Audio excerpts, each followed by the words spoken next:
Hello, everyone. Good morning, good afternoon, good evening, and welcome to the Optimal Breathing webinar. And I think you all know now where we are at. I'm Jessie Brandt, Director of Programs and Operations for the Global Wellness Summit and Institute, and I'm so glad you could join us today. We are very excited for this webinar. But before we dive in, just a couple of quick housekeeping notes. The session the webinar is being recorded, of course, and you will receive the recording along with some the chat, if we have any chat traffic here, and also links that we share. You will get that all in an email. We encourage you to ask questions, and we'll have the Q&A session at the end. If you have any questions in between, just feel free to share them in the chat. I'm very excited now to introduce Sandy, the chair, Sandy and Peter, our chairs for the Breathe Initiative. And over to you guys. I think Sandy is leading the conversation, so thank you so much. Thank you so much, Jessie. And as you always say on these global wellness calls, good morning, good afternoon, and good evening, depending on where everyone is. And I just want to quickly set the stage for this conversation today. The goal of our GWI Breathe initiative is to share both the science and the felt experience around the power of breath for wellness. And today I'm thrilled to moderate this conversation about optimal breathing today between these two global leading breath educators, Patrick McCune and Peter Litchfield. And we're going to keep the conversation broad because there's so much to learn from them, and we can go deep in the weeds in the science. But today we're just going to keep the conversation broad and touch on as many of the common wellness pain points where breath can really make a big impact, like sleep, cognition, hormonal journey, performance, energy, even longevity. So I would love to welcome Patrick McCune, CEO and Director of Education and Training at Oxygen Advantage and the Buteyko Clinic International. He's also the author of many books, The Oxygen Advantage, Atomic Focus, The Breathing Cure, and The New Breathing Cure for Better Sleep. And Dr. Peter Litchfield, who is the president of the Professional School of Behavioral Health and Sciences and CEO of Better Physiology Limited. He has been teaching and researching breath and respiration and behavioral science for, I hope he doesn't mind me saying, I think it's 50 years. Peter is definitely longevity at its finest. So since we have only 1 hour today, and actually 50 minutes, the last 10 minutes will be for Q&A.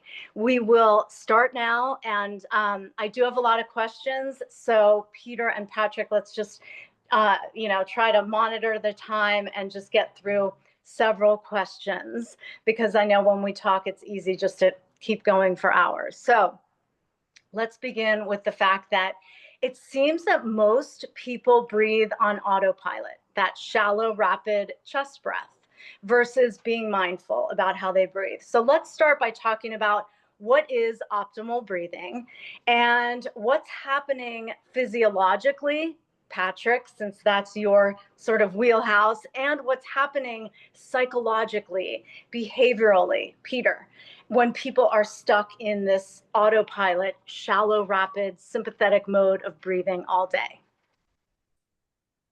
Patrick. Peter, will I lead?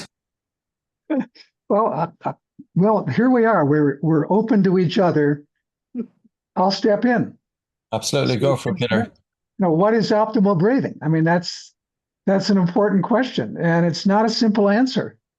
One part of it is quite simple. That is, optimal breathing means good respiration.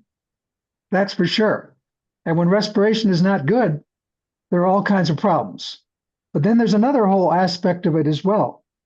Breathing itself, independent of the question of respiration, plays an important role in health, both mental and physical. And there's a lot we can say about that, but certainly one very important part of optimal breathing is optimal respiration, which I'm sure we'll talk about. Patrick? I suppose you could look at optimal breathing as the opposite to suboptimal breathing. And I often feel like the easiest way to kind of convey to my students is ask them how do they breathe when they get into a stressful situation. And they typically know that they breathe faster, harder upper chest, often through the mouth, erratic breathing. And then we look at optimal breathing, the opposite of that. Now, the other thing that I think is very important is the person's relationship and the mastery that they have over the breath. And can they use breathing as a tool to self-regulate? Can they use breathing as a tool to recover post-physical exercise, or if they're in a stressful situation? Do they feel it's easy to breathe through the nose? Do they feel that they can take a deep breath? So I suppose there's the definition of optimal breathing, but then there's the personal relationship to it as well. How does breathing work for that individual? And how do people become more aware of realizing if they have dysfunctional breathing, and what do they need to look at? And Peter, I would love for you to touch on a little bit of your expertise in behavioral and psychology and how we have learned behaviors from such a young age. What if, as adults, we never really have thought about how it's affecting our breath? So why don't you talk about that briefly? Well, first of all, when people talk about breathing, very often they talk about techniques for regulating breathing, that somehow by changing their breathing, that breathing's going to have an effect on them. And of course, that's true. But there are all kinds of techniques we hear about. When we hear about breathing work, it's usually about techniques that the people are using. In our work, we focus on breathing as a behavior, something you do every day, all the time, and it changes constantly. We learn habits. We all have breathing habits that physiology, to a great degree, operates on how it's been programmed. And that programming really constitutes what we call habits. We all have breathing habits, and those breathing habits can be very dysfunctional and have profound effects on us, where we attribute those effects to other things, not understanding that it's the breathing. That we're unconscious of the fact that breathing has the impact that it does. I mean, most people are not aware of the amazing effects that breathing has on us, that when you change it just slightly, you can very quickly alter physiology and get all kinds of symptoms. And a good example of how common dysfunctional breathing is and how it's everywhere are some statistics here in the United States, where we know that about 60% of all the ambulance runs in the major cities of this country are a result of people changing their breathing at a particular moment that triggers all kinds of symptoms, and as a result, a call for an ambulance to a hospital. And that's just the tip of the iceberg, 60% of the ambulance runs. But in regards to the society as a whole, say in this country, they look at 10 to 25% of the people in this country are suffering with dysfunctional breathing that shows up at specific times. It's not like it's in general. It'll show up at when specific triggers are present. And so what is dysfunctional breathing in the first place? And one of those things, again, I'd like to focus on respiration, because a lot of people don't understand that breathing and respiration are really two different considerations. They're very different from each other. Breathing can be quite independent from the whole consideration of what respiration is about. And so when we talk about dysfunctional breathing, one way to talk about it is, are we compromising our respiration? And we can be fooled into thinking that somehow we're breathing well, we're doing a great job from that perspective, when in fact that's not true. When we talk about shallow breathing in the upper body and rapid breathing, that isn't necessarily bad respiration. It's correlated with poor respiration. Shallow breathing, fast breathing, mouth breathing, all those kinds of things. But it doesn't necessarily constitute dysfunctional breathing from a respiratory point of view. This is a correlational matter. And it really has, as Sandy was asking me about, the psychological side of things really comes into the picture. So when you look at rapid and shallow breathing and all that. There's all the psychology of that. But on the other hand, the actual physiology itself, having to do with respiratory requirements, may not be an issue. It's important to understand that because we were built physiologically. I have a very extensive background in the physiology of respiration. That's really where I came from originally. And the respiratory end of things is regulated chemically without going into any of that. It's regulated chemically. And the behaviors that surround it, that is the breathing behaviors that surround it, may or may not be getting in the way of that chemical regulation. And that's important to understand because when you work with someone who has a dysfunctional breathing problem, it becomes important to approach it psychologically, not just mechanically, but psychologically. If you don't approach it psychologically, you may not get to the issues that are involved. You know, if you see it as strictly a mechanical kind of a thing and you help people with those mechanics and give them tools to deal with those mechanics, if you don't address the psychology behind why they're breathing the way they are, you're not likely to get very far. Anyway, enough said for my part. That was probably much too much. Sandy? No, that's fascinating. And Patrick, why don't you give your perspective on that as well? And also talk about, you're really known for nasal breathing and for talking about slow breathing, because most people just automatically are over breathing, right? Yeah, I think there's a number of things to it. I think breathing hasn't had a fair chance. And this isn't kind of piteous or anything like that. If you look at other modalities in health, and then you look at what the breath can do, just as Peter touched upon, you know, we can directly influence all of the major disciplines of medicine in a significant way. You know, like if we look at mental health, most psychiatrists, most psychotherapists and psychologists do not look at breathing patterns. They don't look and they don't seem to know that if you change your breathing, you literally improve blood flow to the brain. You can increase oxygen delivery, but you can also quieten brain cell excitability. You can target the default mode network. You can actually reduce rumination. You can significantly improve sleep quality. So the awareness part of it, we have a long way to go, Sandy. You know, and I know Peter has said the same. It's almost that the breath work industry, and I don't even like that term, but breathing is scratching the surface. I'm not sure if I totally agree with Peter, and he's not going to agree with me. So we're going to have meet somewhere in the middle. Mm-hmm. I don't think it's fully behavioral. Of course, behavioral plays a role, but if I look at the influence of, say, CBT on respiration, even though CBT is looking at changing the behavior, it had no impact in the few studies. It's very understudied, Peter, but it didn't change the underlying respiratory physiology. And it was only when individuals then actually practiced addressing their respiratory physiology that it changed that. And that's the work of Alicia Moret. It also, if you look at Davies and Tolan, individuals with low carbon dioxide, with anxiety and panic disorder, the fact that they had low carbon dioxide, they were more likely to drop out of treatment.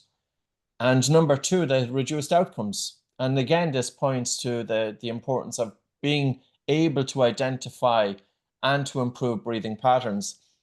In changing any behavior, you know, I think it's really important that the person is made aware of what they're doing, first of all, because I know myself, I changed my breathing back in 1998 and I didn't have behavioral tools.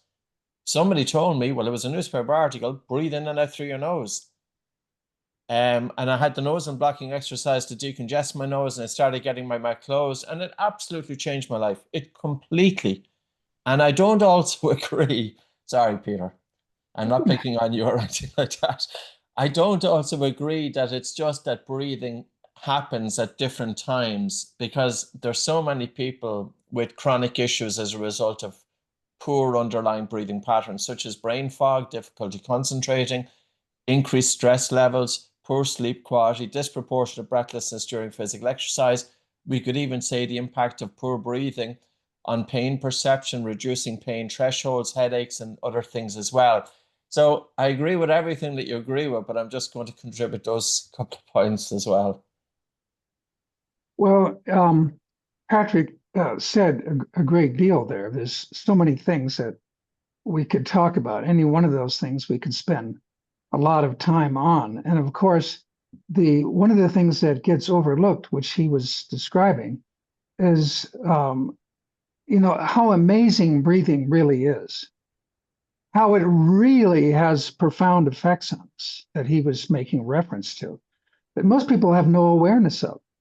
They think of breathing in very simple terms, like it's for relaxation, or it's for doing yoga, or, and they don't understand how when you change breathing, how it has this immense effect on respiration and all the changes in physiology associated with it.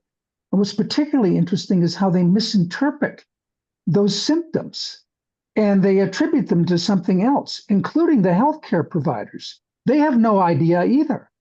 And what happens is the whole understanding of breathing and respiration gets all mushed together. They don't understand these are two different things. Let me just, since we're here to talk about mental health and physical health, there's a little quote I'd like to read to you here. It's pretty amazing. This is a quote from Herbert Fensterheim, who's a psychoanalyst. He's no longer with us, but he was a very famous psychologist of the last millennium. Everybody knows who he is. He has dozens of books, hundreds of articles. And he's not a physiologist. And he's not into breathing from the perspective, say, that Patrick is or I am. He's not an expert in that kind of thing. But here's what he says. And again, there's a lot of psychological jargon in this, so we have to kind of step around it. It's a short paragraph. He says, given the high frequency of incorrect breathing patterns, attention to the symptoms of overbreathing should be a routine part of every psychological evaluation, regardless of the specific presenting complaints. He's saying that every mental health worker in the world should always look at breathing when they do an initial assessment of a client. I think that pertains to people in healthcare and in the performance industries everywhere. It's not just mental health. He's saying it's fundamental to what you do as a therapist. And he goes on and he says, faulty breathing patterns affect patients differently. They may be the central problem, directly bringing on the pathological symptoms. They may magnify, exacerbate, or maintain symptoms brought on by other causes. That's really important to understand. Or they may be involved in peripheral problems that must be ameliorated before psychotherapeutic access is gained to the core treatment targets. That's a lot of jargon. There are manifestations, that is, of the dysfunctional breathing. Their manifestations may be direct and obvious, as when overbreathing leads to panic attack, or they may initiate, and this is really interesting, and they may initiate or maintain subtle symptoms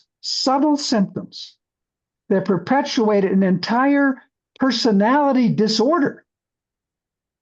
So he says, he uses the word diagnosis because he's a therapist. Diagnosis of overbreathing conditions is crucial. I think that pertains to what we do in the world of performance training and our everyday work as a human being and what we do, whether we're flying an airplane or having a conversation, that this is relevant to that. It's quite profound what he has to say. So I think that breathing is a major subject to bring in to so many things we do as professionals. And I don't think most people realize how incredibly significant, breathing behavior is and how we live our lives.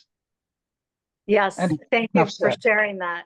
Thank you, Peter. That is very profound and powerful. And I completely agree that, and this is part of our goal as the GWI Breathe Initiative, is to help explain the science, but also to get people to feel the experience of breath, because it is medicinal and it is so underutilized.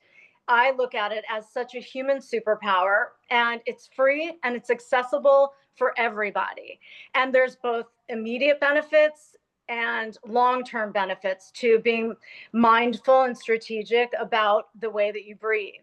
So I'd like to touch on some of the common pain points that I hear about all of the time, like with breath in regard to sleeping better, in regard to cognition, even just those two things. Like, could you each share something about how, and maybe just the basics for people who know nothing about the science of breath yet, talk about the oxygen, the carbon dioxide, what's actually happening, and what makes that optimal breathing change the way that you might feel more, less brain fog, you might feel more clarity, you might feel better energy, you might be able to downregulate your nervous system in the evening. So can you both talk about some advice that people listening right now can utilize today to help them with, and to better understand just the basic principle of what's happening physiologically, and how to become more self-aware of these easily integratable breath practices to breathe better, to feel better? These are immense questions. I know. So just keep it as brief as it feels right for you, Patrick. Oh, sorry, Peter. Well, something simple, you know, in regards to, say, cognition and physiology is very simple. Most people don't realize, but breathing regulates acid-base balance in the body, literally from breath to breath. And there are reflex mechanisms that do the job. And what happens is we learn habits that get in the way. And one of the things that happens when that pH shifts is that blood flow to the brain changes extremely significantly. And you can lose up to 50% of oxygen content in the brain in the matter of tens of seconds. And when that happens, cognition goes out the window. How are you going to focus? I mean, I'll give you a simple example. I was working with the US Special Forces, and there was this man who had a PhD in mathematics.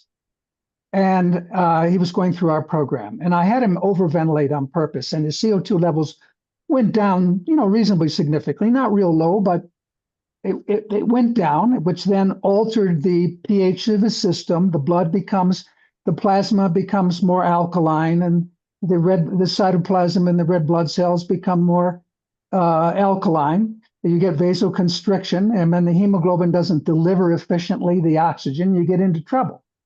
Well, I had him overventilate just to see how that affected him, and I asked him to count backwards by sevens from 100. He's a PhD in mathematics, and he couldn't do it. He couldn't do it. It blew his mind. He got upset that he couldn't do it. He couldn't understand what was going on. And I asked him, I said, well, what do you think the problem was? We brought him back to normal, and he had no problem. And we asked him, what do you think the problem was? He said, I couldn't remember the number before, the previous number. I couldn't subtract the 7 because I couldn't get to the previous number. I couldn't believe it. Completely compromised. Now, if we hadn't been doing that on purpose, where he realized what was going on, and he was doing that in his social life or in his professional life, that compromise in cognition could have had a profound effect on how he was feeling about himself, as well as about his competence in what he might have been doing. And so he no doubt would have misinterpreted it. The people around him would have misinterpreted it. He would have, evaluated himself on some other basis. And then there's kind of a cascade of all kinds of things that can happen as a result, because he didn't understand how the breathing was affecting him. That is how he was compromising the respiration. And as a result, how he couldn't function. He interpreted it in his own way. Obviously, we all do that when we have symptoms. We try to figure out what's going on. And that's what he did. Anyway, that's an example. But the effects of the breathing can be profound, immediate, disturbing, and misinterpreted. And when you talk about cognition, it has a absolutely profound effect. And that occurs because there's a trigger where the breathing changes. And when that occurs, the person finds themselves in that situation. That's why you see 60% of the ambulance runs in New York City as a consequence of some trigger where the person alters the breathing. They get these symptoms, they're afraid of the symptoms, they become terrified of those symptoms, and they call for an ambulance. Now, cognition fits right in there with all of it. Anyway, enough said. Thank you. That's so powerful. And Patrick, do you think, isn't depression and anxiety linked to low carbon dioxide levels? Can you also respond to the first question, Yeah, but also maybe talk about that? I think, like, if we think about how breathing is taught out in the Western world in general, very often there's an emphasis solely on the respiratory rate. There's not a whole lot of emphasis on whether the person is nose or mouth breathing, more of an emphasis on the biomechanics, the diaphragm. But the big one is what Peter alluded there, oxygen, carbon dioxide, that mix. And the ironic thing is that you can actually breathe less air and get greater oxygen delivery throughout the body. Because most people believe that if you want to get more oxygen delivered throughout the body and improving blood flow, you need to be breathing more air. And I've even heard breathing instructors put that information out there. It's entirely false. It doesn't take into consideration that just with your normal breathing, which is a normal respiratory rate, normal tidal volume, normal minute volume, your blood is already almost fully saturated with oxygen, typically about 98%. You don't necessarily want it 100% because that might indicate that red blood cells are holding on to oxygen too strongly and not delivering oxygen to where it's needed. So one of the key gases, of course, is carbon dioxide. And even though we produce the gas internally, the pressure of carbon dioxide in the blood is determined solely by the pressure of carbon dioxide in the lungs. And the pressure of carbon dioxide in the lungs is determined by how much air we breathe. And that's not just about the amount of air we take in one breath, but we're talking about the respiratory rate by the tidal volume to give us minute ventilation. Now, I know, Peter, we could go a little bit deeper in terms of alveolar ventilation and dead space, but I'll just kind of keep it simple. But if we breathe too much air, we get rid of too much carbon dioxide. That in turn is going to drive up blood pH and blood vessels constrict. And people will have cold hands and cold feet just listening to this webinar here. And all I would say to them is this: start breathing in and out through your nose and start experimenting with your breathing. And even if you're just sitting there, put one hand on your chest, one hand just above your navel. Soften the speed of the breath in so that you're taking a little bit less air. And then have a relaxed and a slow and a gentle breath out. And do that to the point that you have a tolerable air hunger, but not to the point that you have involuntary contractions of the diaphragm.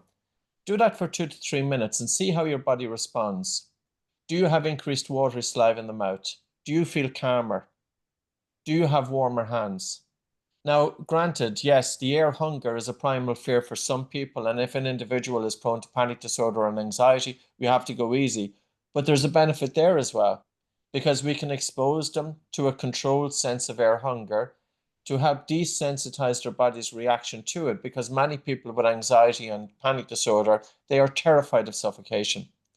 So that's tying in with everything that Peter has said. I think anybody in the breathing world, you cannot be teaching breathing unless you know the underlying physiology that's founding this, because what's the point? Because otherwise you're going to be putting out false statements, which is happening all the time. And that's the problem. And that's why breathing hasn't got out there. What Patrick is saying is so important. There's so much mythology out there and misunderstandings or assumptions people make about how breathing is related to respiration. And one of them is the idea of getting more air into the lungs.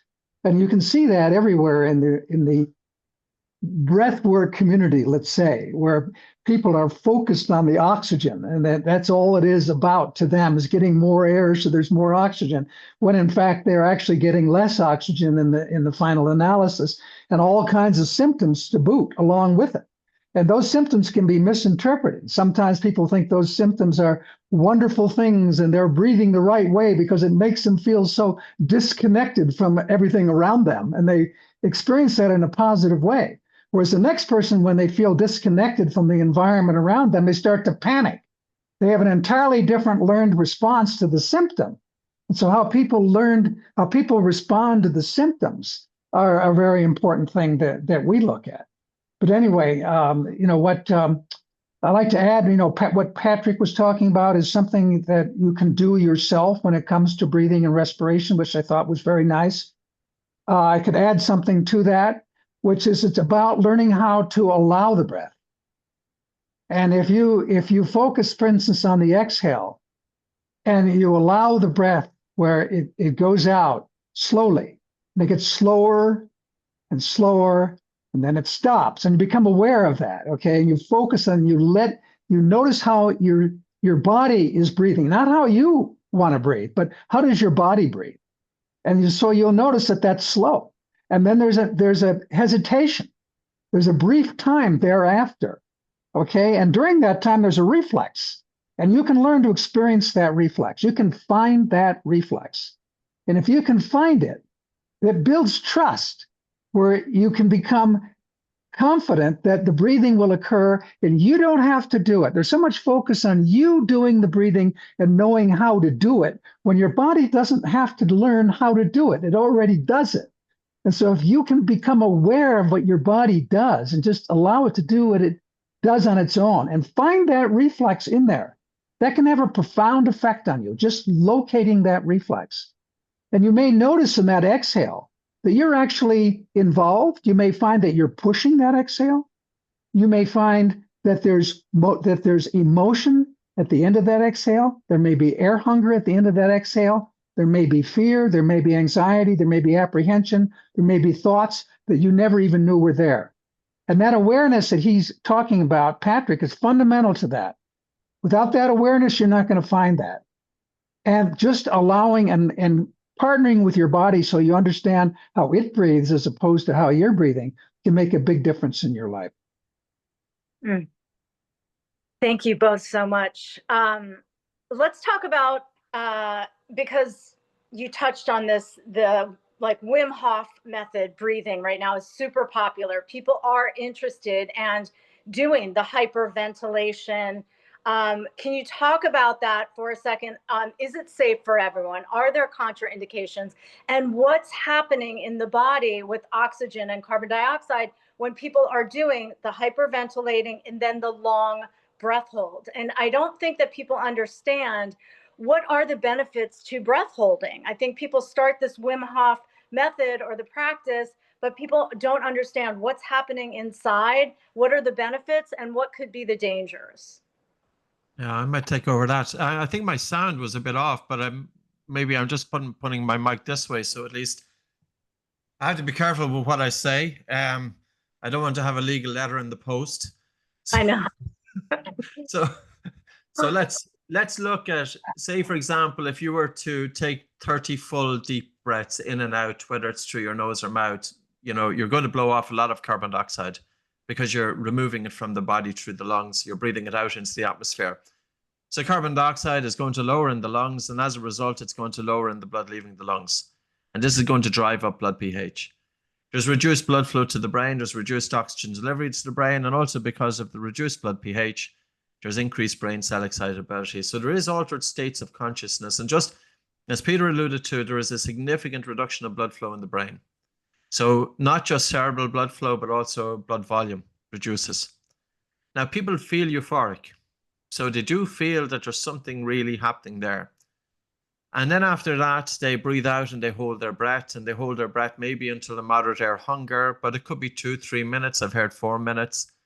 And in the first cycle, their blood oxygen saturation probably goes down to about 85%, which is severe hypoxia. Then they breathe in, they hold their breath for 10 seconds, and then they start a second cycle of hyperventilation. Then an exhale, hold their breath, blood oxygen saturation drops down to 70%. Breathe in hold the breath then for 10 seconds, and then repeat the third cycle.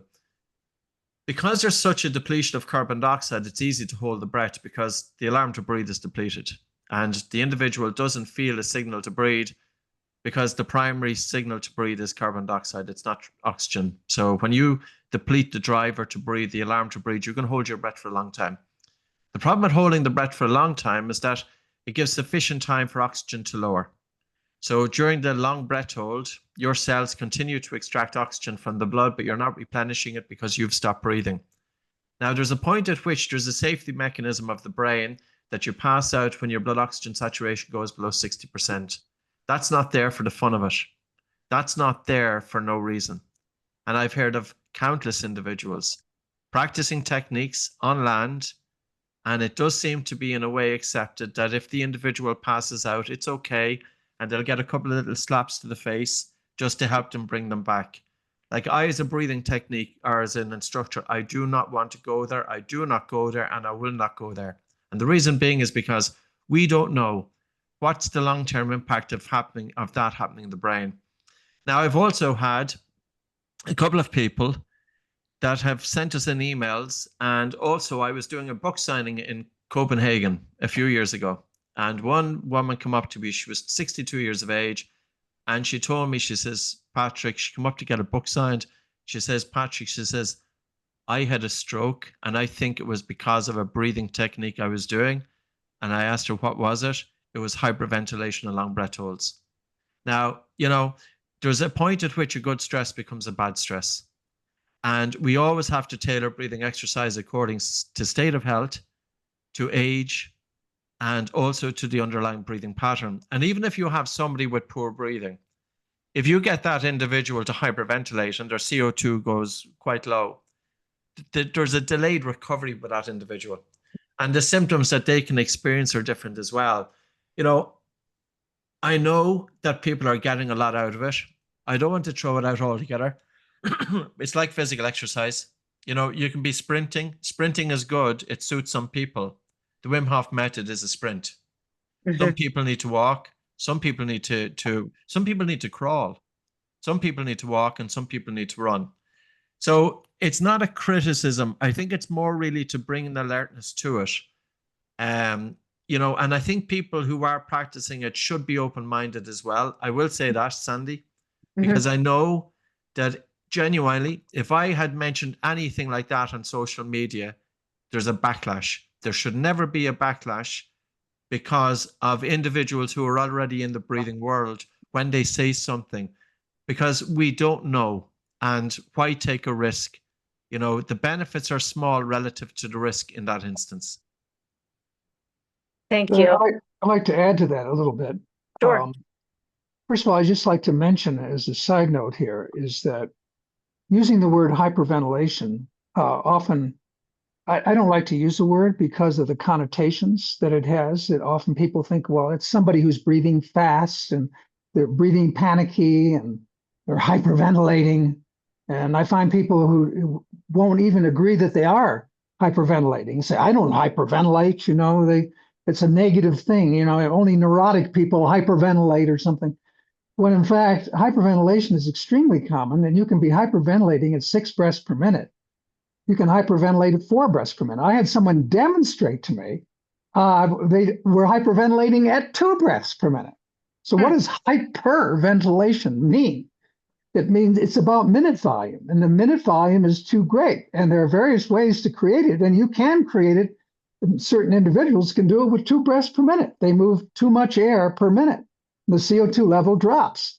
So don't fool yourself into thinking I'm not hyperventilating because I don't breathe fast. You can hyperventilate in no time flat, particularly in the diaphragm. You can breathe much more efficiently in the diaphragm and lose a lot more carbon dioxide. So don't be fooled because you're breathing in your diaphragm either. That's, you know, you're less likely to overventilate, you know, if you're breathing in the diaphragm. But anyway, I like the word overbreathe, and there's a technical term for it also. It's called hypocapnia, which means CO2 deficit. That's really what hyperventilation is about, is the CO2 deficit. But getting back to what Patrick was talking about there and the dangers and so on, you know, if you're doing, say, holotropic breathing, that everybody's heard of, where you're overventilating on purpose. And there are really good things that you can do doing that.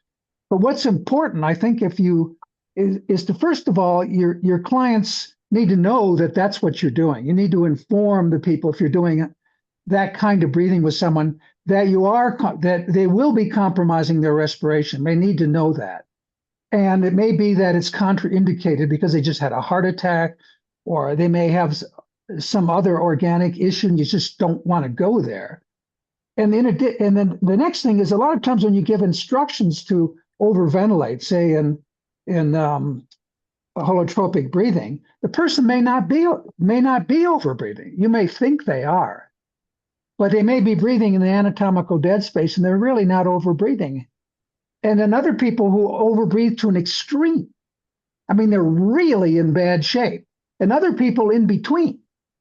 And if you have knowledge of what's going on with the carbon dioxide, or you can monitor it, then you can work with a person to bring it down slightly, see how they respond. You can bring down a little bit more.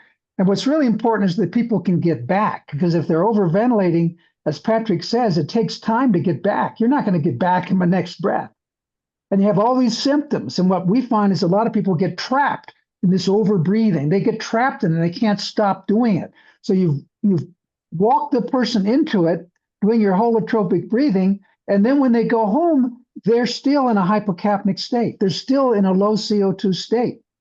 And you haven't addressed the issue. You need to address that issue. You need to help that person get back to where they started. So I agree with Patrick. I mean, the good things that can come from, say, holotropic breathing, without a doubt, what they do. It's really good stuff. But it's really important that you understand the effect on the physiology and how you can get into it, get trapped in it, and then can't get out. Anyway, enough said on that. Exactly. Can I just, Sandy, sorry, can I just add there? Yes. Like we've countless reports of people getting great things out of conscious connected breathing, holotropic breathing, in terms of a release of emotions, dealing with trauma, helping to bring it up to the surface. And also for people to experience the symptoms of, if I use the word, overbreathing, so that when they do go into a situation of overbreathing in their everyday life, they don't have the same fear response. But I think there's a difference between the Wim Hof method that we described and conscious connected breathing. Mm-hmm. And the main difference there is the long breath hold following a period of hyperventilation. Because with conscious connected breathing, yes, you're blowing off a lot of carbon dioxide, but you're taking in plenty of air. Mm-hmm. Whereas with the Wim Hof, you have that period of time where you're blowing off a lot of carbon dioxide, but then you have the exhale hold. So now that's oxygen. And that's the one thing that I would be concerned with in terms of the brain. So, and the other thing I'd say, like, practice, I wouldn't put anybody off doing any breathing technique, but what I would say to you is dip your toes into the water, and you have to see how your body is responding to it, because we're all very, very different, and as I think Peter's point is brilliant. If you do a period of hyperventilation or overbreathing, and your blood pH is too high and your carbon dioxide is too low, it's very important that you bring that back into balance. Mm-hmm. And it's never enough just to rely on this particular breathwork practice once a week or once every second day or once every day. We need to be thinking about our breathing as something that we have with us all the time, and this is where the real good stuff happens. Mm-hmm. In terms of looking at our everyday breathing patterns. So there's benefits to all breathing practices once it's tailored to that individual and once it's safe. Yes. And I think it's important to understand what the objectives are of a breathing practice. What is it that you're trying to accomplish? I find that is often missing. There's a lot of assumptions that get made that need to be explicit rather than implicit. Yes. And I think that I rarely hear of people saying, if you have panic disorder, if you have anxiety, don't do that kind of overbreathing thing, because you're right, then it can set someone back.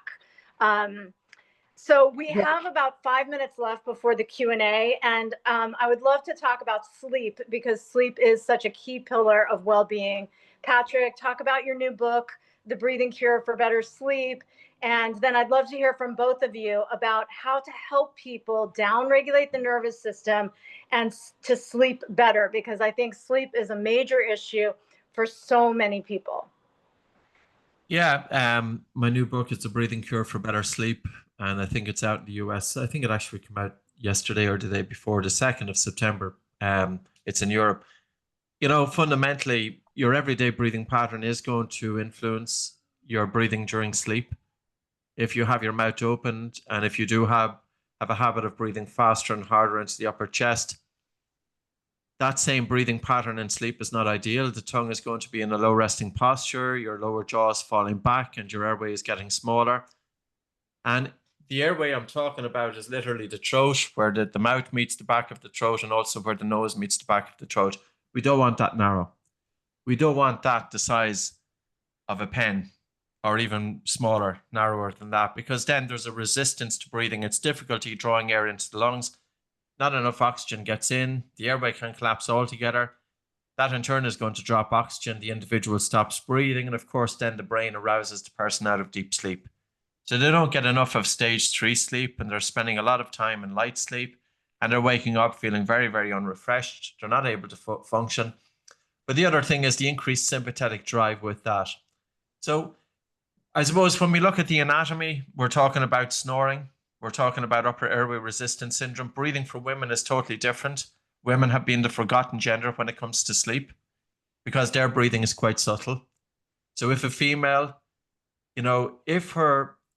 because of a narrowed airway, which is likely to go undetected because her airway isn't narrow enough to cause a reduction in airflow. Her airway isn't narrow enough to cause a stopping of the breath, but her airway is narrow enough that it increases the resistance to breathing, and it's the increased resistance to breathing increases an effort to breathe, and this takes her out of deep sleep. So she is exhausted, and she's more prone to mental health issues, panic disorder, anxiety, depression, and even at a greater risk of dementia. The thing about that is she'll go do a sleep study, but the sleep study won't show anything. And also other conditions such as chronic fatigue syndrome and fibromyalgia related to that. So that's upper airway resistance syndrome. So I suppose, Sandy, there's two things. We need to do whatever we can do to help open up this airway. We need to have the tongue resting in the roof of the mouth, and we do need to have the lips together. And it's not just sleep, it's during the day as well. We also need to look at the connection between the diaphragm and the upper airway dilator muscles. And we need to look at the autonomic nervous system, hyperarousal and insomnia. So, and this comes back to what Peter was saying earlier on, that you have a cluster of symptoms with mental health. And very often that same cluster of symptoms are due to dysfunctional breathing. And that client is going to their psychotherapist, their psychologist or psychiatrist, and they have these symptoms. And of course, the psychologist is saying, well, these symptoms are anxiety. So already the psychologist is comfortable. I know what's causing these symptoms. This is a mental health problem. But the psychologist isn't considering that these symptoms are a breathing problem. But now the client, they're going to go off, and now they think, well, the psychologist said this, but I still can't get to the bottom of my problem. And of course, you're not going to get to the bottom of the problem because breathing isn't being looked at. So yeah, so sleep is huge. You cannot have a calm state of mind without having optimal sleep quality. And it's never just about the quantity. You can sleep for 10 hours and you can still have suboptimal quality. So, and again, there's a crossover of symptoms. An individual with depression, look at the instance of sleep apnea with depression. How come they are so high? Is it sleep apnea which is causing depression? Is it depression which is feeding into sleep apnea? But there's a crossover of symptoms because the individual is fatigued, they are irritable, and they have cognitive difficulty. And those three main symptoms are present in both conditions. So that individual goes to the sleep doctor or that individual goes to their psychotherapist. But maybe they should be looking at both, and maybe the sleep doctor and the psychotherapist should be talking with each other.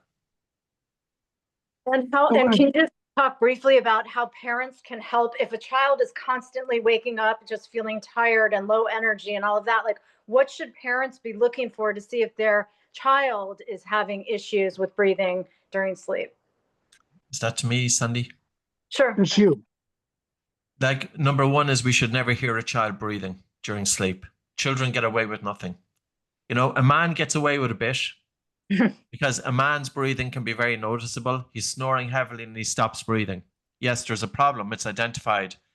The female doesn't get away with much either, but the child gets away with nothing.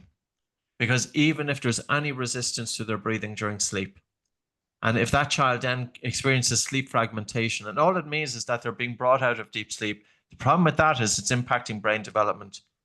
And if anybody looks at the study by Karen Bonnock, that she looked at 11,049 British school kids aged between 6 months and 57 months. And she tracked these individuals in terms of behavioral sleep problems and sleep disorder breathing And she made a conclusion, which is published in Pediatrics in 2012, which is a very high impact medical journal. She said these kids, if untreated at age 5 years of age, if they're untreated, they have a 40% increased risk of special education needs by age 8 because their brain is not getting adequate deep sleep, and as a result, their brain is not developing.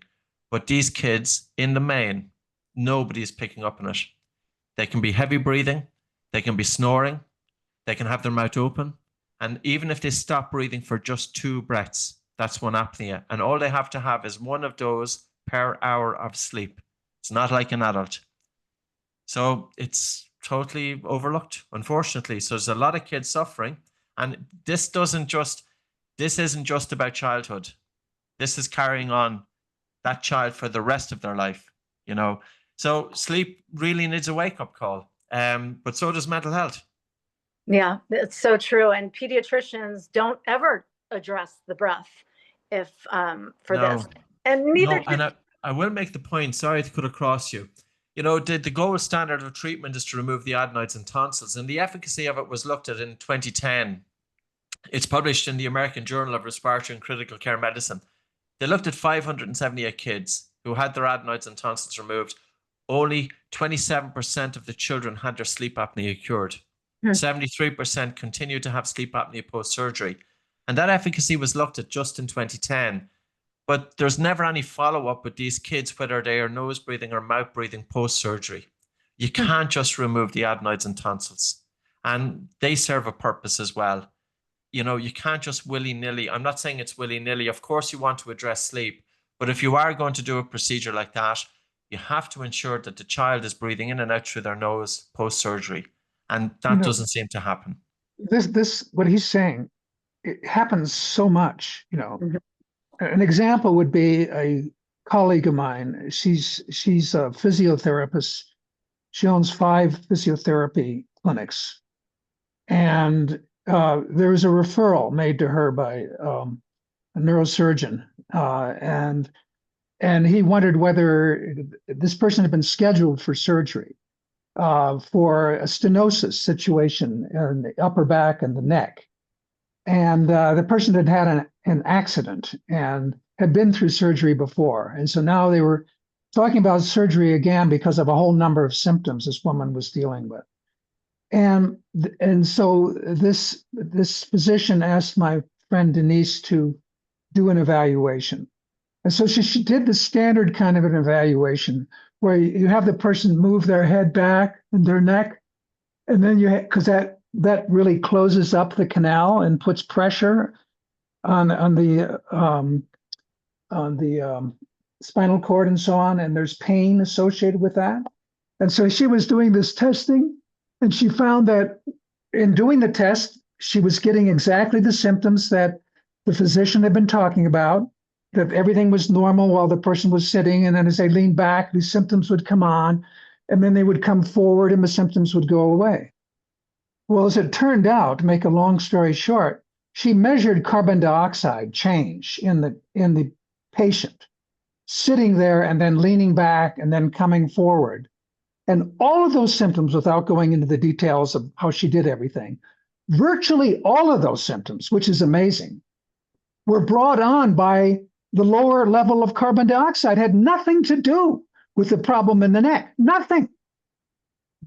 And then when she would bring it for the breathing would change when she would come forward, and the CO2 level would slowly build up and the symptoms would go away. And so she had the person, when they leaned back, breathing normally with normal CO2 level to keep the CO2 levels normal. And she would feel none of the symptoms. So if the CO2 level was kept constant throughout the test, there were no symptoms. And the surgery was canceled. But the woman, interestingly enough, still wanted the surgery. She found it hard to believe that it was her breathing, but she wanted the surgery. And the surgeon refused. He said, look, it has nothing to do with what you think it is. Thank you. Absolutely amazing. Thank you, Peter. We have a couple minutes left, and I think it would be great if you can get to some of the questions that were posted in the chat. Sandy, do you want to lead that? Thanks, Jessie. Do you want to? Because I haven't been paying attention to the chat. Of course. Let's see. We have a question from Joseph, and I can also unmute Joseph if you want to ask your question. I allowed you to speak, Joseph. Are you there? Yes, I'm here. Thank you. Okay. Do you want to ask your question? Sure. I work with brown and black bodies holding historical trauma in context. And again, I see that controlled breathing is detrimental to their soul and spirit. It risks recreating the same control that their bodies already know from trauma. So I'm curious, how do you account for this in your teachings and the people you work with? Thank you. And I can add more context because I have my own historical trauma. We have 2 minutes left, so let's get to the answers quickly. If I go a few seconds on it. So, Joseph, it's quite common people can have an uncomfortable relationship with breathing as soon as they put attention to the breath, and also they can misinterpret the symptoms that they can experience. Then we stop doing the breathing practice. And very often I'll ask people, go for a walk with your mouth closed. Do your yoga with your mouth closed. Listening to relaxing music. Hum. Do short breath holds. In other words, do anything that you don't have to actually pay attention to the breath. But I would say that one of the most practical breathing exercises is physical exercise with your mouth closed, because your nose will naturally add a load onto the diaphragm, and also from a biochemical point of view. So that's my 2 cents, and I'm sure Peter will have a much more elaborate explanation. No, I think that was good. We only have a minute. I mean, there's so much to say about trauma and breathing, and there's so much to say about focusing on the breathing and controlling the breathing. A lot of times people will bring controlling breathing to the situation as a solution to the breathing problem, when the breathing problem really is all about trying to control the breath in the first place. And so, in the area of trauma, you find that a lot of people dissociate, where they will learn to overbreathe to dissociate. But they don't even realize they're doing that. And then they can escape, and they can avoid a memory or an emotion by overventilating, rather than the overventilation producing a trauma that you see in like holotropic breathing, where you're getting emotional triggering and so on. You get the opposite, where the person dissociates by overventilating, and then they escape the psychological part of it by remaining dissociated. Mm-hmm. There's so many things to talk about in regards to it. Unfortunately, we have to come to an end. I know. Sorry for all the questions we couldn't answer, but we'll see that we can answer them in the follow-up email. Sandy, some parting words from your end? Thank you. I just wanted to say thank you so much to Patrick and Peter, because I continue to learn so much. And remember, in the beginning, I said an hour is going to go like this, and it does, because there's so much to cover. And I think it's fascinating because they come from 2 different angles on a lot of things. And it's so interesting that in the end, I think it really comes together so beautifully to learn about the different aspects of the power of breathing for wellness, and in so many different aspects of our life: work, life, health, everything, longevity. So thank you so much for the time to do this. And thank you to everybody that came to listen to this. And I look forward to more of these conversations with Patrick and Peter, because there's so much more to share. So thank you, Jesse and GWI, for putting this together. Thank you, Sandy. Thank you, Patrick. Thank you, Sandy. Peter, thank you, everyone, for joining us. And we hope to find another date soon, so we can continue the conversation, and have a great rest of your day. Bye-bye. Thank you, Patrick. Thank you, Peter. Thanks very much, Jesse and Sandy. Bye. Thank you. Bye for now.